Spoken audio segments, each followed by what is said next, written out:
अब बातें हैं अपने मुल्की मामलात की तरफ वापस, जिसमें है हलचल इमरान खान साहब के ऐलानात की वजह से, उनके बयानात की वजह से जितना मसाला मीडिया में बिकता है वो सब उनके बयानात की वजह से होता है। जितनी एंटरटेनमेंट मिलती है, इंटरेस्ट पैदा होता है। वो यूं कि लाहौर का जलसा हुआ, उससे पहले 8 सितंबर को अली अमीन गंडापुर साहब ने इस्लामाबाद में जलसा करते हुए 15 दिन में कहा था कि वो अपने लीडर को छुड़वा लेंगे। अब 20 दिन हो गए आज, लेकिन ऐसे में आज उन्होंने पिंडी एहतजाज की कॉल दी हुई थी। लाहौर में जलसे के बाद मियाँ वाली का नाम लिया गया और मियाँ वाली के बाद कहा गया कि पिंडी में करेंगे जलसा, लेकिन पिंडी में फिर उसे एहतजाज में बदल दिया गया। अब उसमें यह है कि अली अमीन गंडापुर साहब भी हमें लीड करते दिखाई दिए। बैरिस्टर गौहर तो अरेस्ट हुए फिर रिहा कर दिए गए। हमने दीगर रहनुमाओं के लीडर्स के कोई ऐसे पुरजोश खिताब नहीं देखे। सोशल मीडिया के थ्रू ही हमें सब पता चला कि कौन कहाँ पहुंचा। वो भी आधा पता चला, आधा नहीं पता चला। हाँ, सोशल मीडिया तो बंद है ना, जी, वो कुछ फायरवॉल है और भी बहुत से फिल्टर्स हैं, लेकिन वो जो ग्रुप्स में चलता रहा, आपने भी देखा, हमने भी देखा, उसमें शेलिंग हमने देखी होती हुई और बड़ी तादाद में वैसे हमें कारकुनान दिखाई दी अली अमीन गंडापुर साहब के साथ जो थे। लेकिन अली अमीन गंडापुर साहब इससे पहले कि वो पहुंचते पिंडी, उन्होंने बुरहान इंटरचेंज से पेशावर वापसी का सफ़र पकड़ लिया और ये सुनने में आया है कि कारकुनान वापस नहीं जाना चाहते थे। तो क्या मिला आपके ख्याल में इस एहतजाज से पाकिस्तान तहरीक इंसाफ को और खुसूसन इमरान खान साहब को पिंडी में? बहुत इम्पोर्टेंट सवाल है। देखिए, ये तो है नहीं कि उनको पता नहीं था कि ये होगा, सबको पता था कि यहाँ तक जाएंगे, आगे से वो रोकेंगे, ये होगा, फिर हम वापस आ जाएंगे। लाहौर का भी उन्होंने देख ही लिया था जी। तो मेरा ख्याल है कि ये काम करते चले जाओ। अच्छा, ये इस गवर्नमेंट को स्टेबल ना होने दो। इस गवर्नमेंट को कॉन्स्टेंटली कहीं ना कहीं वो कहीं चूड़ियाँ बढ़ते रहो। वो इसलिए कि किसी न किसी स्टेज पे कोई हादसा हो जाएगा। अच्छा, आज फॉर एग्जांपल अफवाहें शुरू हो गई, पीटीआई वालों ने शुरू कर दी कि जी फायरिंग हो गई है, ये हो गया है, वो हो गया। हालांकि कोई ऐसी एविडेंस नहीं है किसी चीज़ की। मगर देखिए, जब इस किस्म की सिचुएशन हो जहाँ लोग चार्ज हों और टेयर गैसिंग हो रही हो और एक ठा हो जाए, तो पता नहीं चलता ना कहाँ से ठा हुई है। और अगर किसी ने मिसचिफ क्रिएट करनी और ठा करना है और किसी पुलिस इंजर हो जाती है, तो वो तो फिर although they were told not to carry arms, मगर फिर कोई ना कोई तो अफसरों के पास तो हथियार होते हैं ना। हाँ, इवन दो रैंक फाइल के पास नहीं होते। तो you know these things can get out of hand. Khan की ये कोशिश है कि कहीं ना कहीं कोई हादसा हो जाए, आवाम के ऊपर फायरिंग हो जाए, बंदे मार जान, एक नया ड्रामा हो जाए। अच्छा। तो जब तक ये काम चलता रहेगा, 2000 बंदा भी आ गया, 3000 बंदा भी आ गया, कोई लाहौर में आया, कोई पिंडी में आया, कोई मरी में आ गया, कोई आज़ाद कश्मीर में आ गया, कहीं ना कहीं कुछ ना कुछ लाशें ना आ जाए। वो लाशें ढूंढ रहा है। अच्छा, वो चाह रहा है कि किसी तरीके से ये हो। अच्छा, उससे क्या होगा? उससे ये होगा कि इस वक्त एक और पूरी रूमर्स चल रहे हैं, अभी रूमर्स हैं, वो ये कि जी ये देखे ना, ये गवर्नमेंट नाकाम हो गई कंट्रोल करने में। जजेस को भी कंट्रोल नहीं कर सकी और इधर इमरान खान को भी कंट्रोल नहीं कर सकी। तो ये तो नाकाम हुकूमत है। किसी और इस हुकूमत को चेंज करके कोई और लाया जाए जो कि तकड़ा है, सही तरीके से इमरान को भी टैकल करे, जजेस को भी टैकल करे, और ये सारा जो बोझ है खुद अपने ऊपर ले। हमें हमारे ऊपर क्यों ये आ रही बात? जैसे माजी में पंजाब में ऐसे हुआ ना, पीटीआई को भी कंट्रोल किया गया और उससे में तो अदालत की भी नहीं मानी गई थी। नहीं मानी गई जी। तो अब यहाँ इस किस्म की बातें वहाँ होनी शुरू हो गई हैं कि यार ये लोग हैंडल नहीं कर रहे, ये हम बदनाम हो रहे हैं। ये अपने लगे हुए इधर उधर अपने काम करने में, और ये भी IMF और ये सारा कुछ जो ये तो हमने करवाया है जी। इन्होंने क्या किया? इन्होंने तो काम खराब कर दिया था। हमने अपना बंदा लेके आए हैं और उसने फिर जाके किया है, और SIFC ने किया है और मैंने किया है जी जी। अब मैंने वाली बात भी आप डिस्कस कर लेते हैं कि मैं क्या कर रहा हूँ या क्रेडिट कौन ले रहा है और कौन नहीं ले रहा, जो कामयाबी हुई है जी जी बिल्कुल। वो भी अगले दौर से बात कर लेते हैं उसकी। तो अब बात ये है कि तो ये सारी चीज़ें चल रही हैं साथ साथ कि क्या ये गवर्नमेंट रहेगी कि नहीं। कल भी आपने पूछा था, मैंने कहा रहेगी, मगर मैंने आपको बताया था कि मसले क्या हैं, और अगर ये कॉन्स्टिट्यूशनल अमेंडमेंट पास ना कर सके तो फिर इल्ज़ाम भी लगेगा आप तो मौलाना को भी नहीं साथ लेके चल सके। तो उससे बेहतर है हम ऐसे लोग ले आएँ जो ये सारा काम कर लेंगे, तो आपकी क्या ज़रूरत है? ठीक है ना। तो ये मेरा ख्याल है इस किस्म की बातें शुरू हो गई हैं, और इमरान खान की स्ट्रेटजी बड़ी इंटरेस्टिंग मुझे अब जाके समझ आ रही है कि इसका एक और पहलू भी है जिसको मैंने पहले कंसिडर नहीं किया।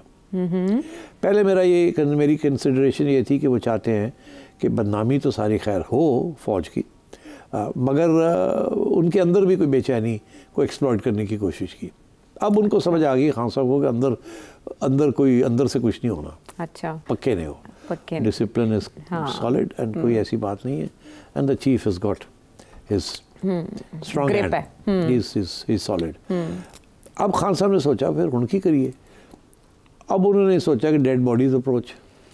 अच्छा, पहले ये था ना कि वो अटैक करो इंस्टीट्यूशंस और वहाँ बेचैनी क्रिएट करो और रिटायर्ड लोगों को साथ लेके चलो। अब वो स्ट्रेटजी छोड़ दी। लगता है कि वो नहीं हो सकता कामयाब, अंदर से कुछ नहीं होगा। अच्छा, अब ये है कि चलो फिर एक गवर्नमेंट गिराओ।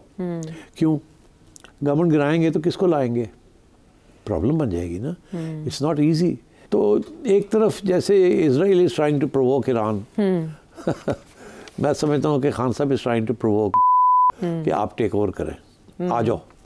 वो एटीट्यूड ये है कि जी असी तो already we are under fire, मैं तो जेल में हूँ, जी जी, मेरे साथ क्या हो सकता है और ठीक है ना, जो वो तो अभी करना चाहे तो कर सकते हैं। तो अभी सबसे बड़ा नुकसान तो इनका होगा, मईशत भी बह जाएगी एक दफ़ा, फिर दुनिया भी पीछे हट जाएगी। ठीक, they'll get into trouble, then they won't be able to manage anything। और नून लीग भी एलिनेट हो जाएगी जी, फिर वो भी साथ नहीं देगी। अच्छा, तो ये फिर आइसोलेट हो जाएंगे। तो इनका ख्याल है कि ये डंडे के साथ काम कर लेंगे, डंडे के साथ काम नहीं होना, मईशत बह जानी, डंडे नाल मईशत नहीं चलती। तो खान साहब की मुझे ऐसे लगता है कि ही इज ट्राइंग कि अगर वहाँ नहीं कुछ हो सका, अंदर नहीं गड़बड़ करा सका, तो वो चाह रहा है कि ये जो गवर्नमेंट है शहबाज शरीफ साहब की, इसको तोड़ा जाए।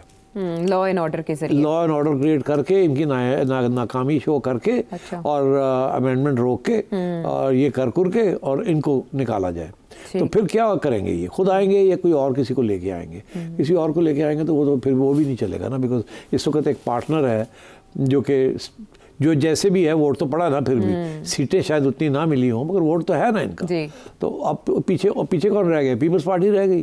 पीपल्स पार्टी किसके साथ मिलकर हुकूमत करेगी? पीटीआई के साथ। तो मेरा ख्याल है कि खान साहब की स्ट्रेटजी थोड़ी सी चेंज हो गई है। अच्छा, वो अब चाह रहे हैं कि ये गवर्नमेंट की छुट्टी कराओ और उनके लिए एक नया ट्रैप हो जाए। ठीक, यानी जलसों से एहतजाज की तरफ इसलिए आए हैं, गवर्नमेंट को अब वो चाह रहे हैं कि गवर्नमेंट की तरफ से पुलिस करती है, हाँ, पुलिस को स्पॉट पे ले आए, पुलिस गड़बड़ करे, ठाठू हो जाए, बंदे मार जाए, लाशा आ जाए, शोर पै गया। तो अब डायरेक्ट आना जो है ना, आने को तो इट टेक्स 5 मिनट्स। जी, ठीक है। तो इमरान खान साहब की इसके पीछे ये चाल है, लेकिन एक चीज़ ये कि इमरान खान साहब के बगैर जलसे ये एहतजाज कैसे देखते हैं? अली अमीन गंडापुर साहब भी अब क्राउड पुलर है, कोई और फेस नहीं है? क्राउड पुलर क्या, आप देखिए वो उसका ना लाहौर आने का इरादा था सर, ये था कि यहाँ बार बार निकले और टीयर गैसिंग शुरू हो जाए। हाँ, हुई ना, हाँ, यहाँ भी वही हुआ ना। हाँ, वो तो वापस चला गया, पहुँचे ही नहीं पिंडी। हाँ, नहीं पहुँचे। तो वो यही उसकी स्ट्रेटजी है कि इमरान की, हाँ, कि चीफ मिनिस्टर को बचा के रखना है। ठीक, तू ना उधर जाना तो गिरफ्तार कर लेंगे, तो अपनी प्रोविंस हिच रहा है। अच्छा, ठीक, आओ जाओ निकलो और शोर शराबा पाओ, लोगों को निकालो और कोशिश करो कि कुछ गड़बड़ हो जाएगा। लेकिन हर जगह अली अमीन गंडापुर साहब का ये फेस, वही पोस्टर बोए हैं क्या पाकिस्तान तहरीक इंसाफ के, और कोई नहीं है। काना पहुंचते हैं, बेशक नहीं करते जलसा, लेकिन पहुंचते तो हैं और नारे शारे मारते हैं। इस इमरान खान साहब के बगैर तो फिर पार्टी कुछ नहीं, पार्टी नहीं है ना। अच्छा, तो फिर अब फ्यूचर क्या है? ये बार बार नाकाम बैरिस्टर साहब तो नहीं, बैरिस्टर गौहर वो इस तरह शोला बयां भी नहीं है जिस तरह अली अमीन गंडापुर है।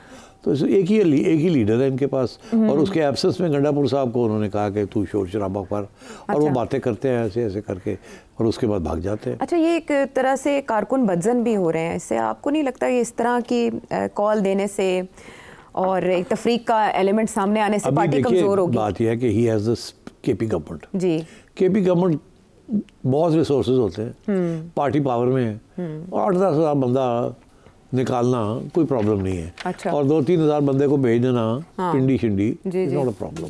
MNAs MPs को ले आओ जी, 2-2 बसां फाड़ ले आओ, अच्छा, ठीक है जी, तो 100 बसां तो वैसे ही हो जाती हैं। 100 बसां का मतलब 5000 बंदा, 5000 बंदा लगता है 20,000। अच्छा। तो अगर वो शोर शराबा में आ जाए और टीयर गैसिंग हो जाए और गाड़ियाँ टूटनी शुरू हो जाएं, तो then you can imagine anything can happen. ये होती है वो ओकेजन्स जहाँ कुछ भी हो सकता है, और कोशिश इनकी है कि कुछ हो जाए, गलती दूसरी साइड से हो तो हो जाए कुछ। ठीक है।